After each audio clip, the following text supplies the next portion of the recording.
उन्होंने बताया कि उस दिन शाम 6 बजे तक मेरी नेटवर्थ 3 करोड़ रुपए थी और शेयर मार्केट बंद होने के बाद मेरी नेटवर्थ 20 करोड़ रुपए हो गई।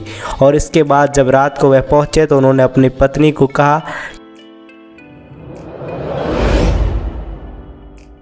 भारतीय शेयर मार्केट के बिग बुल कहे जाने वाले राकेश झुंझुनवाला का रविवार सुबह निधन हो गया। उन्होंने मुंबई के एक निजी अस्पताल में आखिरी सांस ली। उनके निधन की खबर से पूरे देश में शोक की लहर दौड़ गई है। लेख में हम राकेश झुंझुनवाला की लकी चार्म पत्नी रेखा झुंझुनवाला के बारे में जानेंगे।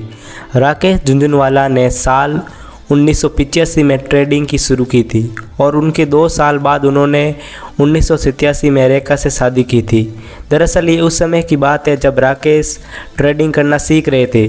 शुरुआत में उन्होंने टाटा टी के शेयर में 2 लाख रुपए का निवेश किया था और साल 1988 में राकेश ने 5 लाख का मुनाफा लेकर टाटा टी का शेयर बेच दिया था। झुंझुनवाला ने एक इंटरव्यू में खुलासा किया था कि शादी के 2-3 साल के भीतर उन्होंने ट्रेडिंग शेयर के जरिए 3 करोड़ का मुनाफा कमा लिया था। उन्होंने ये भी बताया कि उनकी पत्नी रेखा एक बिजनेसमैन परिवार से थी।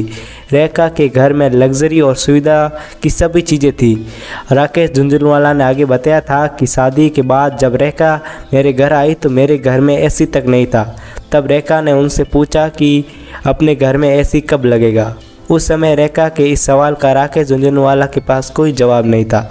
उन्होंने बताया कि उस दिन शाम 6 बजे तक मेरी नेटवर्थ 3 करोड़ रुपए थी और शेयर मार्केट बंद होने के बाद मेरी नेटवर्थ 20 करोड़ रुपए हो गई। और इसके बाद जब रात को वह पहुंचे तो उन्होंने अपनी पत्नी को कहा कि अब वह जल्द ही अपने घर में एसी लगाने वाले हैं।